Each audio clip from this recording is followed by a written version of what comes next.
Ahora empecé a grabar. Ahora estoy grabando. ¿Sí? Bueno, clase 3, acondicionamiento de señales. Y esto parece que estamos remando en dulce de leche. Es una clase bastante extensa con muchos conceptos y espero que no se aburran, ¿sí? ¿Por qué es necesario acondicionar una señal? Estuvimos viendo hace un ratito que cuando empezábamos a hablar de sensores veíamos que tenían valores resistivos, ¿sí? A sus salidas, ¿sí? Teníamos valores resistivos, teníamos valores que eran de tensión, teníamos valores que eran de corriente, teníamos valores que eran capacitivos, y los PLC, o los estímulos, que es en general sistemas embebidos que son electrónicos, entienden cosas que son eléctricas nada más, entienden señales de tensión y señales de corriente. Por ejemplo, estamos entrando en lo que es la parte del transductor. Estuvimos viendo que eran los sensores y ahora estamos viendo lo que son los transductores. Básicamente la palabra transductor significa que traduce, ¿sí? Entonces, lo que tenemos en esta cuestión es un sensor, un transductor está conformado por un sensor y un circuito de señal de acondicionamiento, que dependiendo del caso puede tener varias o todas las partes que vamos a mencionar a continuación, o una o varias, ¿sí? Recuerden que el sensor estaba siempre en contacto con la magnitud que tenía que medir, y el circuito de acondicionamiento no necesariamente tenía que estar en contacto con la señal que se estaba midiendo, ¿sí? Con la magnitud que se estaba midiendo.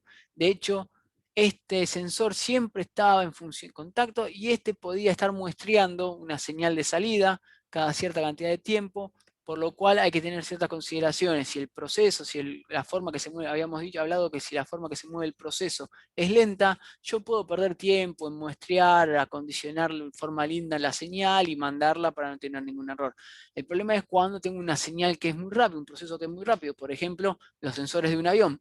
Yo no puedo perder mucho tiempo en acondicionar la señal para poder que sea linda. Tengo que actuar rápido para que no haya un desastre. O, por ejemplo, el sistema de tracción de un auto, ¿sí? Que el ABS tarde medio segundo en reaccionar, porque yo quiero que mi sistema CAN tenga mi señal todo lo más lindo posible, y es medio complicado, ¿sí?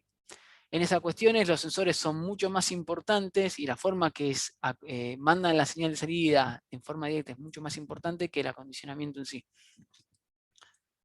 Básicamente existen dos tipos de salidas que pueden tener un sensor: una salida digital o una salida analógica.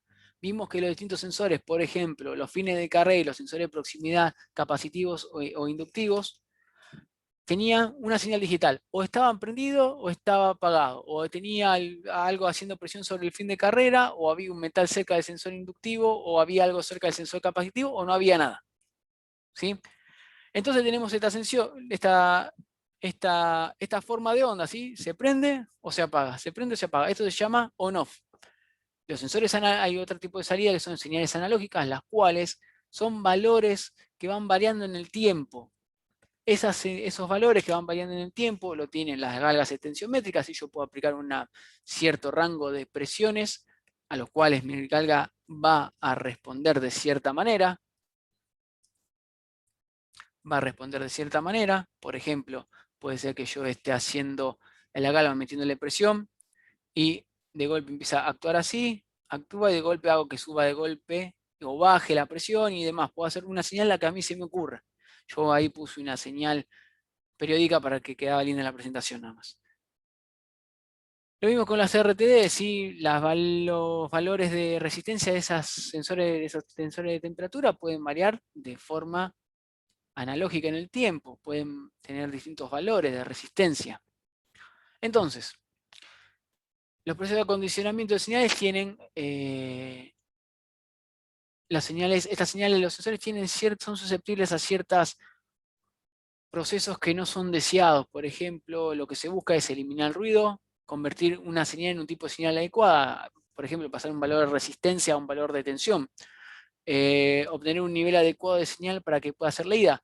Habíamos visto que las termocuplas, por ejemplo, al subir la temperatura, envían una señal de tensión a la salida que a lo sumo llegaba a 80 milivolt. Ningún sistema embebido funciona con 80 milivolt, entonces hay que ese nivel de tensión hay que subirlo para que pueda ser leído. Hay protecciones para evitar los daños en la siguiente etapa. Esto es muy importante porque si yo por algún motivo, razón o circunstancia hago algo que está mal o conecto algo que está mal, puedo reventar todo. Y manipulación de la señal, o sea, poder convertir esa señal que yo tengo a valores estandarizados, por ejemplo, 0,10 volt, 420 mA, 0,5 volt, o lo que se les ocurra a ustedes, según el tipo de sistema que necesite ser alimentado. Entonces, vamos a empezar por lo que es la eliminación de ruido. Eliminación o reducción de ruido, más específicamente. El ruido, en lo que es el automatismo, se conoce como una señal eléctrica, ¿sí? Que está, se dice, la palabra se dice, montada sobre la señal que es de mi interés. Por ejemplo, supónganse que tengo una señal analógica a la cual se le suma un ruido, que es la línea que está de color rojo. ¿Bien? ¿Qué pasa? Ese ruido puede molestar ciertos valores, puedo detectar ciertos valores que no son. Por ejemplo, si esta es una señal de resistencia, de golpe acá yo estoy midiendo mucha más resistencia de la que tendría que estar midiendo, porque estoy modificando mi valor de tensión. Y lo mismo pasa con una señal digital on-off. Puede ser que acá por ahí no afecta tanto si los valores de tensión de on y off son muy variables, puede ser que no varíe tanto, pero si de golpe yo tengo que hubo un ruido eléctrico muy fuerte y mi señal hace esto, de golpe el ruido hace esto, lo que voy a tener es que mi sensor va a ver que, o sea, la salida de mi sensor va a decir que está apagada. Entonces, hay que tener ciertos recaudos con el ruido y que tiene que ver con muchas veces el ruido se reduce con una buena instalación, por ejemplo, buena soldadura, buenos empalmes, tomarse el tiempo de poder hacer, aunque se tarde, a veces uno esté cansado, es armar de forma correcta, ajustar bien los bornes, que quede todo prolijito para que no pasen estas cosas. Y el ruido eléctrico afecta mucho a los PLC y a todos los sistemas, microcontroladores, RTUs, lo que se les ocurra, los afecta de forma importante. Entonces, ¿qué es el ruido? Bien, acá es un poco de lo que tiene que ver con en sí señales eléctricas en sí o cualquier tipo de señal. Ese señor que está ahí, que están viendo, se llama Jean-Baptiste Fourier, es un físico, Joseph para los amigos, era un físico francés, creo que siglo XVIII, si no mal recuerdo, que se basó mucha parte de su vida en el estudio de composición de señales. Según Fourier, lo cual demostró que era verdad, uno puede conformar cualquier señal eléctrica periódica, o sea que se repite en el tiempo, con suma de armónicos. ¿Sí? ¿Qué quiere decir eso? Que él propuso que sumando cosenos y senos con una cierta frecuencia, senos y cosenos con una cierta frecuencia y una fundamental que es el valor medio de la señal, podía reconstruir cualquier señal. Por ejemplo, dado el caso de una señal que está de color negro. ¿Sí? Si yo voy sumando armónicos, lo que voy obteniendo es que cada vez que sumo un armónico más, mi señal se va pareciendo a la de color negro. Bien. Por otro lado, también propuso algo que se llama transformada de Fourier, que permite transformar del espacio del tiempo, acá, que estamos acá, del espacio del tiempo al espacio de la frecuencia. Bien, ¿qué quiere decir? Es una forma distinta de ver una señal. Por ejemplo, nosotros estamos hablando de una señal de 50 Hz, ¿sí? De la tensión alterna que viene a nuestras casas, la cual tiene una frecuencia de 50 Hz. Si nosotros le aplicamos la transformada de Fourier a esta señal, lo que vamos a ver en el espectro en el dominio de la frecuencia es un punto que está marcado justo acá en 50 Hz, por así decirlo. Tal vez como no es pura la señal se tenga algo como un piquito, pero en sí, si fuese ideal, lo que vería yo es un pico en el espectro de frecuencia donde dice acá en 50 Hz es la frecuencia de esta señal. Cuando uno vieron que muchas veces cuando hablan de recalentamiento de motores y demás, hablan del tercer armónico y demás en instalaciones eléctricas y demás, bueno, tiene que ver con esto. Son frecuencias múltiplos de esta frecuencia fundamental que tiene la señal, la cual me afecta mi circuito de cierta forma, por ejemplo, recalentándolo. Ahora más adelante, cuando sigamos viendo filtros, vamos a explicar eso. ¿Hasta ahí vamos bien? Sí, sí. Bien. Sí, sí, Nicolás. Perfecto. Entonces, esto es una imagen que lo que les está mostrando es cómo se va construyendo una señal, ¿sí? Por ejemplo, yo pongo una señal a un seno. Mi señal a la que quiero llegar es el azul. Pongo un seno. Ahora le sumo otro coseno de una frecuencia distinta, ¿sí? Ahora le sumo, por ejemplo, otro seno de otra frecuencia distinta y lo que voy armando es teniendo la forma de la señal que yo quiero llegar. ¿Cuál es el problema? Nunca voy a poder llegar a esa señal porque para poder construir esa señal necesito infinitos armónicos. Pero si yo tengo una señal, empiezo a agregar armónicos y alcanzo a tener una cierta cantidad en la cual yo digo, ah, mira, esta señal se parece bastante, puedo tener las señales que necesito para utilizar. Ahora supónganse que por algún motivo, razón y circunstancia, mi señal es la azul, pero mi ruido es el rojo. Sería interesante poder eliminar ese ruido. El ruido por lo general es una señal eléctrica que tiene frecuencias muy altas. Entonces entran lo que se llaman filtros. Los filtros son circuitos eléctricos que se utilizan para eliminar ciertas frecuencias de interés. Por ejemplo, los filtros pasa alto son filtros construidos de cierta manera que me eliminan frecuencias que son bajas, ¿sí? Los filtros pasa bajo, lo contrario, elimina frecuencias altas. Ahora vamos a ver qué tiene que ver, cómo me afectan las frecuencias.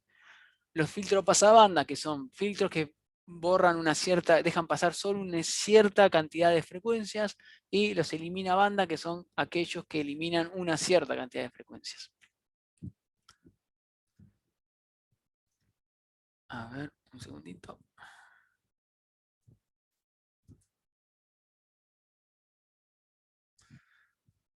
Perdón, quería ver si acá había puesto un gráfico. Bueno, pero antes de poder utilizar filtros y para entender cómo funcionan los filtros, uno tiene que entender cómo reacciona un circuito con respecto a una señal de continuo o una señal de directa. Bien, lo que tenemos acá a la izquierda es un circuito conocido como RLC en serie. Se dice que está en serie porque los componentes de resistencia, de capacitancia y de inductancia están todos conectados unos atrás del otro. No importa el orden en el que estén conectados, ¿sí? Siempre son circuitos RLC si cumplen esa función.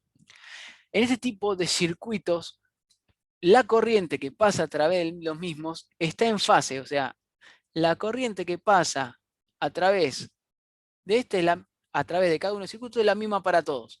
Entonces está en fase. Quiere decir que es la misma para acá, para la resistencia, para el capacitor y para la inductancia.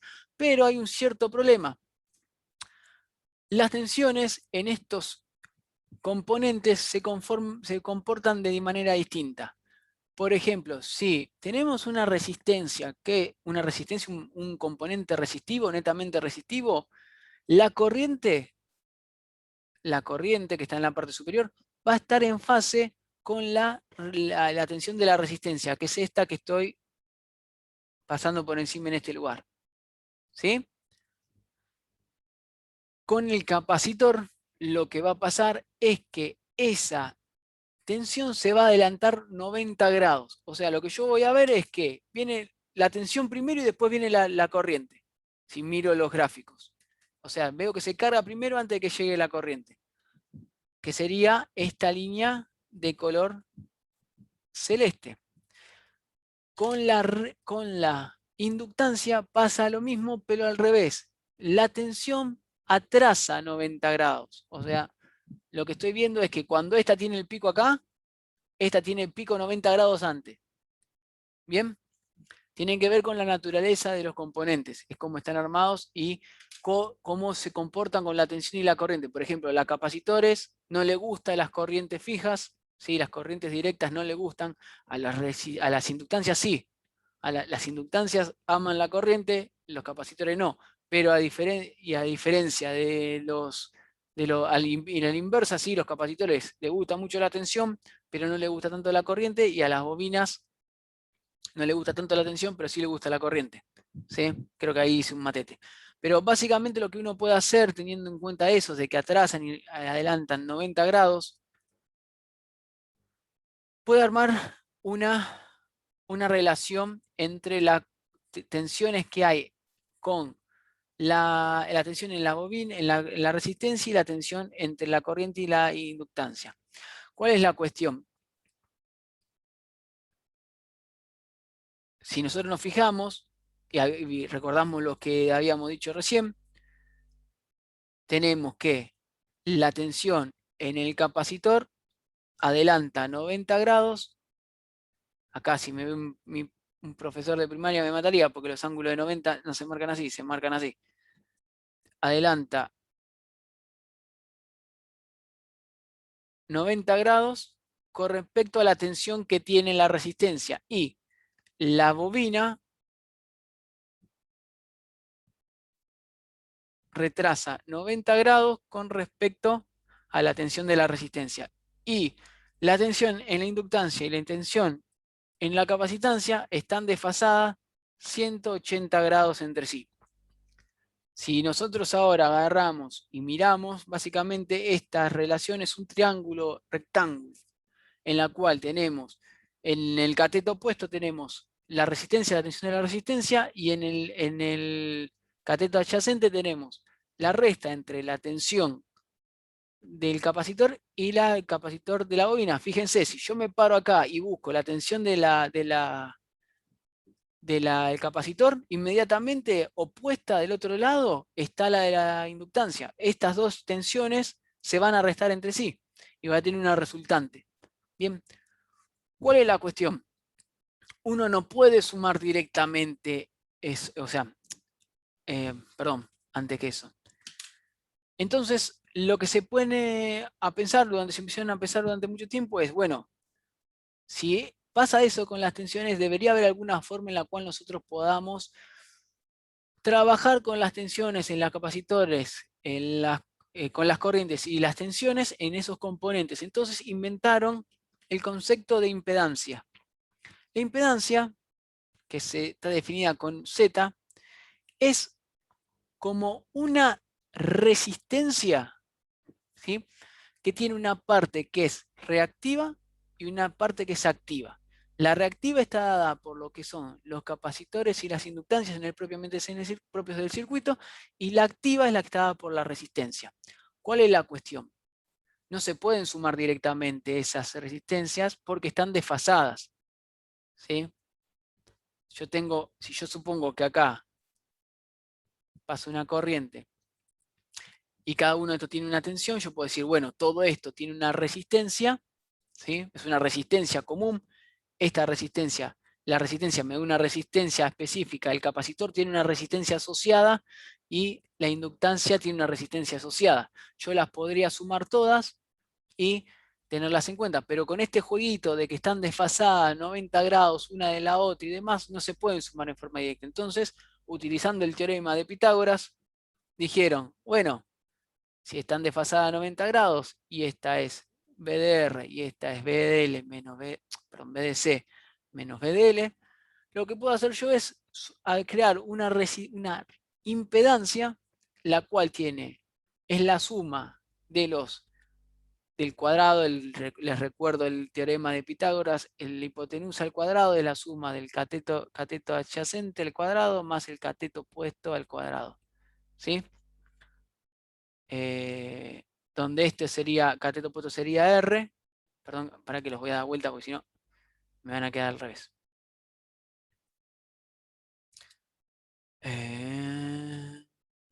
Bien, sería igual a el cateto opuesto al cuadrado más el cateto adyacente al cuadrado.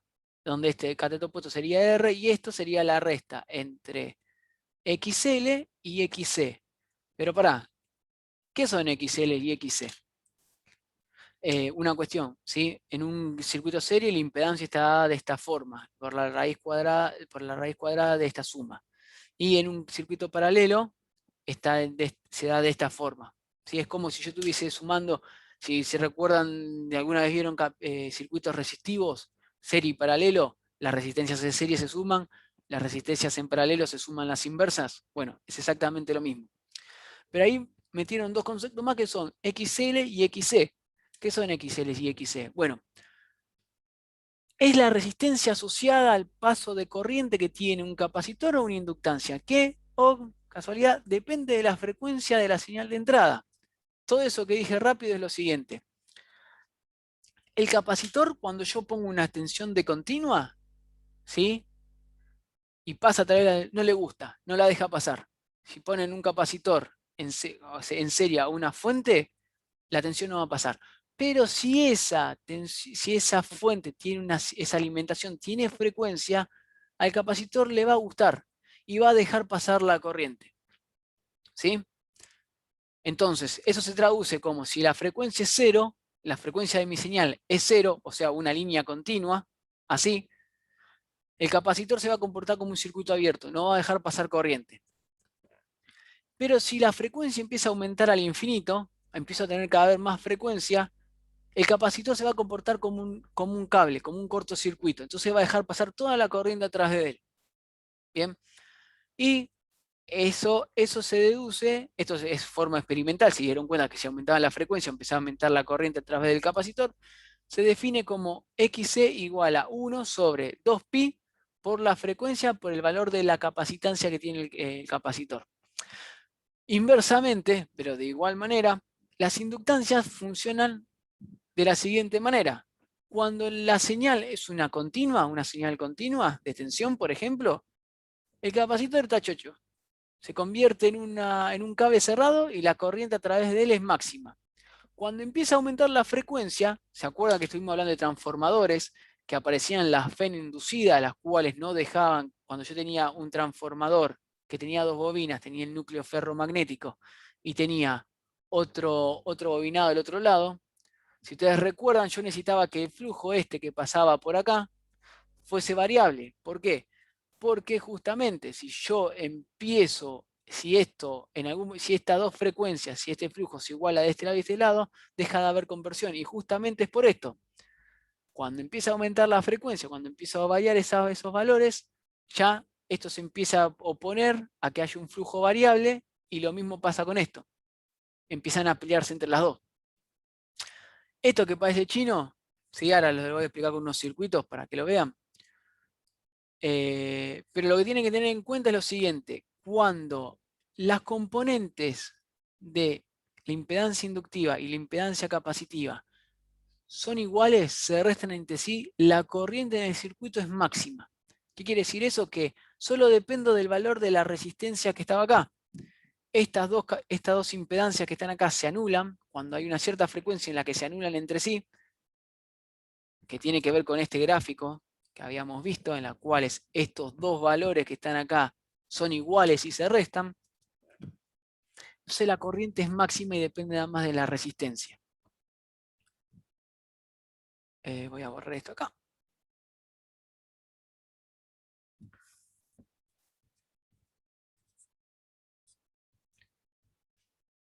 ¿Sí? Y para demostrarle cómo funciona esto, algunos circuitos, los cuales les voy a pasar a mostrar. ¿Sí? Con un simulador que ahora yo se los voy a subir a la página Macroclip. Es un simulador muy sencillo, el cual sirve para hacer circuitos simples como este. Bueno, en el primer caso, nosotros vamos a hablar puntualmente de lo que son tensiones continuas. Si dijimos que cuando tenemos un capacitor y hay una tensión continua, el capacitor se comporta como un circuito abierto. No le gusta que haya una tensión continua, entonces se abre. ¿Qué pasa? Yo cierro la llave y fíjense, en cuanto yo cierro la llave, inmediatamente la corriente baja a cero. ¿Sí? A cero. ¿Qué es lo que pasa? En el momento que yo cierro, esto lo va a ver Rosy, en el momento que yo cierro la llave, ¿sí? Tengo 0 volt, y en cuanto cierro la llave me aparecen los 9 volt de golpe. Esto para el capacitor es una corriente alterna. Entonces, mirá, es una corriente alterna que tiene infinitas frecuencias, porque salta de un valor a otro. Entonces conduzco. Esto que está acá, se los menciono, se llama delta de Dirac, ¿sí? Es una señal que tiene infinitas frecuencias. No existe en la realidad, ¿sí? Pero es brevísima. Y sirve para lo que son la sintonización de PIDs o de señales como con el escalón. Esperen un cachito que perdí. ¿Dónde está? Acá. Entonces, cuando yo le cierro la llave, en un momento dice, mirá, una corriente alterna. Pero de golpe es una continua. Bueno, me cierro. Bien, baja la tensión. A diferencia de, por ejemplo, cuando si están en paralelo, las capacitancias y la resistencia, lo que pasa es lo siguiente. En este lugar, si se fijaron, yo abro la llave. La cierro y van a ver que aparece en este punto de acá, va a aparecer una corriente apenitas un cachito. ¿Sí? Y después va a desaparecer. Eso tiene que ver con que el capacitor no le gusta las corrientes o las tensiones que son continuas.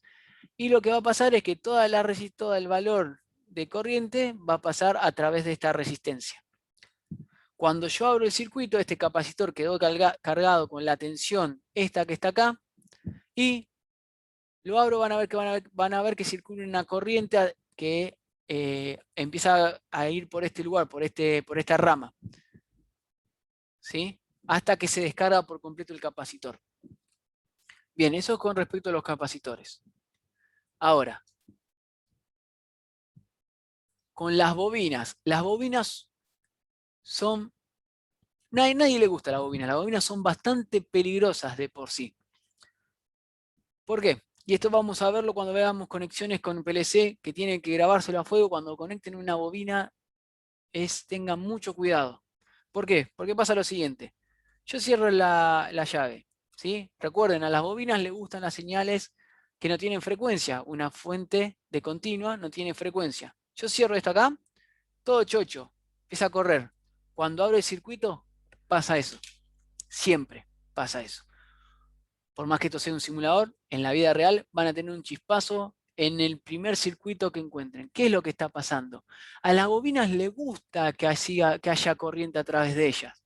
Bien, entonces cuando yo le saco la alimentación, la bobina, que tiene almacenado campo magnético en su interior, va a querer que siga circulando corriente. Entonces hace que aparezca un pico de corriente sobre cualquier elemento del circuito. En este caso fue la llave. Si yo ahora reconstruyo la llave, lo que va a aparecer es que apareció un pico de tensión de 1 a la E a la 15, o sea, un 1 seguido de 15 ceros, cuando el máximo era de 400 volts. ¿Sí? La bobina genera una corriente tan fuerte, ¿sí?, que hace que aparezca ese potencial sobre la llave y aparece un chispazo, hace un chispazo, un arco voltaico. Cuando ustedes conecten una bobina, en cualquier tipo de circuito, tiene que estar acompañada por algo que se llama diodo de rueda libre, que es esto que está acá. Y siempre se conecta enfrentando a la fuente. ¿Por qué? Lo que pasa es que cuando yo abro la llave, la corriente que genera la bobina queda dando vueltas en este lugar y no quema ninguno de los circuitos. Yo si ahora reconstruyo esto y funciona bien el simulador, lo que va a pasar es que todo bien, abro la llave y se descarga por acá. Bien, ahora, sé el caso que yo tengo la bobina en paralelo. Si yo agarro y cierro así de una, lo que va a pasar es que, primero, va a pasar la bobina de vuelta, le gusta corriente. Va a hacer que la corriente que pase por este lugar sea máxima. ¿Sí? Entonces hay que limitarle la corriente, ya sea si la voy a conectar en paralelo a la fuente. Lo que tengo que hacer sí o sí es conectar una resistencia. ¿Para qué? Para limitar el paso de corriente dependiendo de la bobina. ¿Sí? Por lo general, en este caso, ponemos una corriente de 1K. Entonces, si yo agarro y reconstruyo, lo que va a pasar es que la bobina se va a comportar como un cortocircuito, va a pasar la corriente por acá, más corriente por acá que por acá, pero no se va a quemar. Uy, ahí está. ¿Sí? Bien. Las bobinas funcionan exactamente igual, pueden funcionar exactamente como un capacitor. Tiene lo que se llama el tau del circuito. Ese tau que tiene, ahora vamos a verlo cuando tengamos el filtro, el tau es RC o RL, que tiene que ver con el tiempo que tarda en cargarse, el tiempo del circuito en lo que tarda en cargarse o descargarse la bobina. Bien, es un valor muy importante en todo circuito RC o RL o RLC. Tiene que ver con con cómo se comporta el, el circuito. Bien, y para terminar les digo esto y cortamos por hoy acá y después seguimos con lo que es acondicionamiento. Fíjense, si ustedes tienen un circuito RC, yo al poner una señal que va variando mi frecuencia, tengo a mi salida, según el tipo de circuito, voy a tener una salida que va a variar la frecuencia, pero este es un filtro, por ejemplo, un filtro pasa un filtro pasa abajo, lo que hace es pasan las frecuencias de valor bajo, pero la de valor alto lo que veo es que empiezan a disminuir en su volumen. Por lo general se dice que tiene una frecuencia de corte, la cual está dada por este valor que es RC, porque lo general, como las bobinas son tan jodidas, como vieron recién, se utiliza filtros son mucho más con capacitores que con resistencias, que es la frecuencia de corte para la cual mi salida se empieza a atenuar. Eso tiene que ver con que yo las frecuencias que son muy altas las empiezo las bajo. Estos que están acá en esta frecuencia de corte, la corriente es máxima, ¿sí? Yo tengo el valor máximo de XC, ¿sí? Y la corriente que pasa por acá depende de la resistencia. Estos gráficos que tienen acá se llaman gráficos de Bode, que me muestran cómo va bajando la ganancia, lo que es la tensión, el tamaño que tiene la señal, y, y tiene un gráfico de desfase. ¿Qué pasa? Cuando uno hace pasar por un filtro una señal, no solo disminuye su magnitud, su tensión, por ejemplo, en este caso, sino que además la desfasa. ¿Qué quiere decir? Que tengo un corrimiento en el tiempo con respecto a la señal original. Por ejemplo, el dibujo está acá. Lo que tengo en este lugar es, tengo mi tensión original, que es esta que está más alta, y de golpe, por poner el circuito RC, lo que voy a tener en mi salida es una tensión que está desfasada en el tiempo. Si se fijan, no están los picos en el mismo lugar, sino que está un poquito corrido. Para que se vea lo que estoy refiriéndome, vamos a ver la primera parte esta del circuito, en la cual tengo un filtro que es un pasabajo, ¿sí? Hice un circuito RC. La diferencia entre un circuito RC, un pasabajo y un pasalto es el lugar donde está el capacitor. Si lo pongo acá y como vieron recién, si yo aumento las frecuencias, el capacitor deja pasar la corriente. Si lo pongo acá, es pasabajo. El capacitor acá, hago un enroque entre la resistencia y el capacitor y tengo un filtro pasabajo, un filtro pasalto. Nada más. Si yo miro mi señal de salida, tengo que sacar esto de acá, un cachito. Segundito, por favor. Terminamos. Esto lo tengo que sacar, porque si no va a venir otra cosa. Si miramos nuestra tensión, si tengo una señal de entrada que es una señal cuadrada. Al poner el filtro RC, lo que obtengo es esta señal, ¿sí? Que va variando entre un valor alto y un valor bajo. Yo estoy eliminando frecuencias con eso, ¿sí? Si yo varío el RC, el tiempo en el que se carga y se descarga este equipo, le doy mucho más tiempo, lo que va a pasar al aumentar el capacitor, por ejemplo, ¿no? O el capacitor de la resistencia, cualquiera de los dos es lo mismo, empiezo a aumentar la resistencia y lo que empiezo a hacer es a matar la señal, ¿sí? empiezo a no dejar pasar ninguna frecuencia. ¿Por qué? Porque es tan grande el tiempo de carga y descarga que nunca llega a variar el valor. Bien, si yo lo reduzco nuevamente, lo que va a pasar es que van a empezar a ver que va a empezar a comportarse de la misma manera. ¿Cuál es la cuestión? Tengo que tener cuidado, ¿sí? No puedo bajar mucho la resistencia porque los componentes se queman. Bien, porque tienen una disipación de potencia asociada. Bien, fíjense ahí, yo bajé la resistencia y básicamente es igual a la señal cuadrada que está ahí. Si yo la subo de vuelta un poquito más, empieza a pasar lo que pasaba antes. Empieza a recortar las frecuencias